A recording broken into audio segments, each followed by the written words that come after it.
అమ్మా తల్లులారా, అయ్యా తండ్రులారా, నువ్వు నీతి తప్పి ప్రవర్తిస్తే నీ దోష శిక్ష నీ పిల్లల మెడల మీదకి వెళ్ళిపోతుంది. జాగ్రత్త.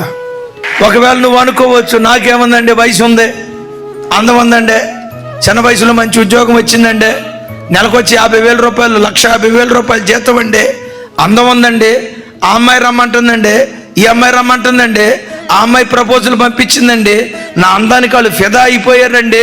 తిరుగో రేపేం జరిగిద్దో తెలుసా? నీ పాప దోషం నీ పిల్లల ఒడిలో పడుతుంది. జాగ్రత్త. నీ పాప దోషం నీ పిల్లల ఒడిలో పడి